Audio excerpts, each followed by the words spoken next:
Hi, Sponsor Cheap Pops, you're on the air. Silicon Steve Valley, Lottie Dottie, we are here and we are High Spots and Cheap Pops, talking the very best of professional wrestling in the world today. It seems as if, and you sent it to me, you sent me all this stuff.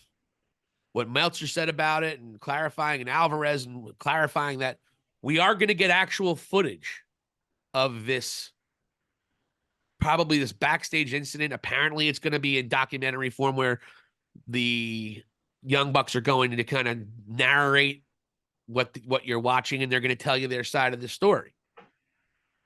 They can't talk about All Out. That's the thing that had the NDA, apparently, if we want to go by what CM Punk said.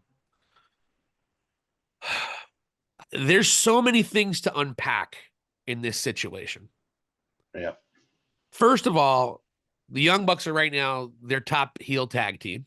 The presumable winners of this tournament when they face FTR at Dynasty. And they're trying to be a scumbag heel. This is as dark of a heel that they've been in a very long time.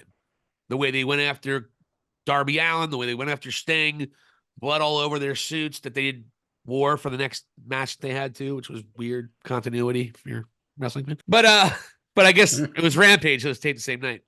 The first thing is, obviously, we know everything that CM Punk said last week. We had to please go watch and listen to our podcast, watch our videos about what CM Punk said and what we thought about that.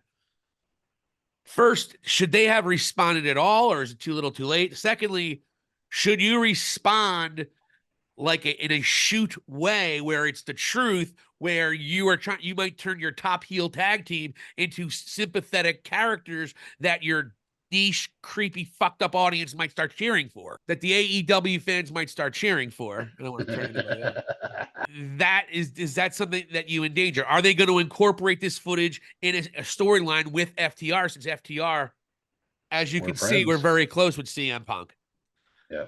Is that why they're doing it? Or are they legitimately trying to give AEW side to all this after CM Punk went absolute scorched earth on them on Ariel Helwani, laughing at AEW, several shots thrown at AEW throughout the weekend, 2 by Triple H, not to mention everything CM Punk said, 1 by Rhea Ripley, Michael Cole, Pat McAfee, every chance he gets, he throws some shade at AEW.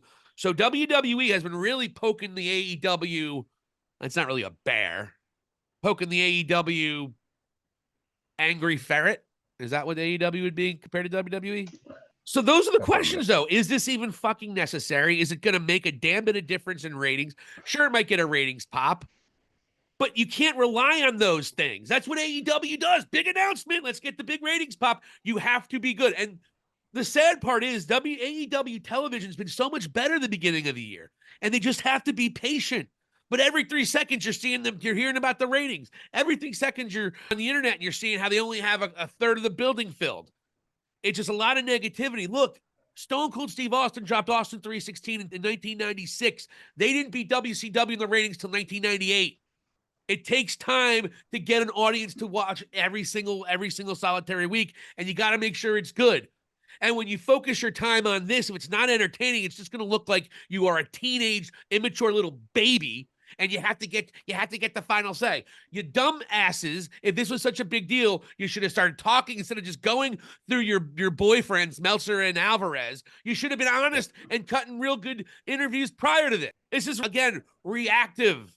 And that's all AEW's been doing in terms of this kind of shit lately. Stay away from the drama and tell your good story. Because if this doesn't tie in the right way, this could be a disaster, and it could fall flat. And if this falls flat, this is not the time for AEW. When you're trying to get a television contract, this is not the time for you to look like immature clown shoes, jabroni, receded running promotion douchebags. And that's what I fear this is going to be. It's a day late and a dollar short. Yeah.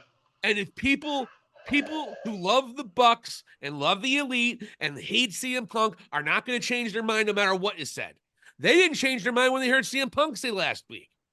And the people who love CM Punk and think he's right 100% no matter what, and the Elite are just a bunch of indie jerk-offs who couldn't run a target, they're not going to change their mind either.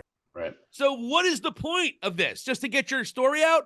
You could have went on any podcast and done the same thing that Punk did. The reason you're not doing it is because no one gives a shit about what you would say in front of a microphone, where they do care about Punk. So when you do it, Let's make a business decision out of it. Let's try to get a ratings pop, which is carny bullshit. Yep. Carny bullshit. Carny bullshit. Bullshit. Now, you hear that it's going to be actual footage and it's going to prove that CM Punk is a liar. That's what you are hearing. Is it really? So What did he punch? Did he punch him versus just choke him out? Like, is that what they're going for here? Like, that doesn't prove that. First of all, I know CM Punk's a liar.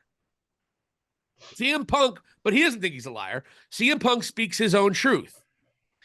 But I know Punk lied about how when he talked to WWE officials for the first time, we know he lied about that on that Ariel Helwani interview, because Michael Cole would have made 17 hints towards CM Punk the weeks prior leading up to it if there was no contact. All right, you think we're that fucking stupid?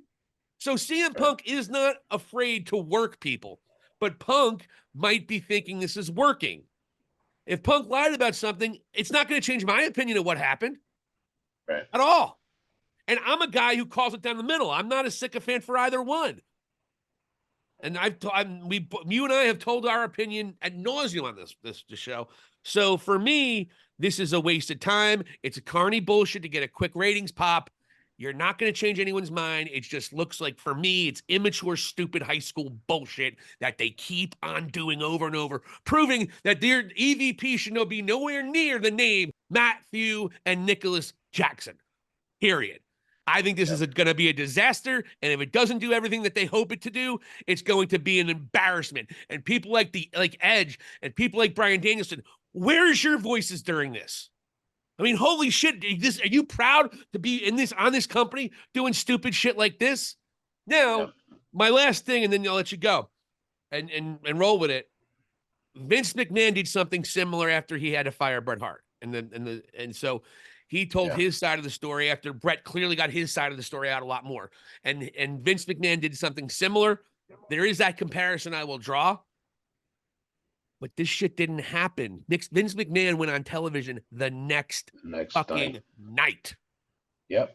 These guys stayed quiet and handled it like little tiny bitches. And the only thing that they did is go back to their little friend Meltzer and their little friend Alvarez. And, hey, this is what's really going on. Or maybe, who knows, maybe Brandon Cutler, who's really close to those guys, are the ones pushing that information along. Yep. But you guys should have not in the beginning, have not in the middle, and certainly not right now showing any kind of proper leadership. And Tony, again, dude, you need to take control of this ship. Go hire Scott D'Amore and have him show you how to run a fucking wrestling company. Thank you so much for watching High Spots and Cheap Pops. For Vladi Dottie, this is Silicon Steve Alley. Hit the subscribe button and let us know what you think. Thank you for watching, and here endeth the lesson.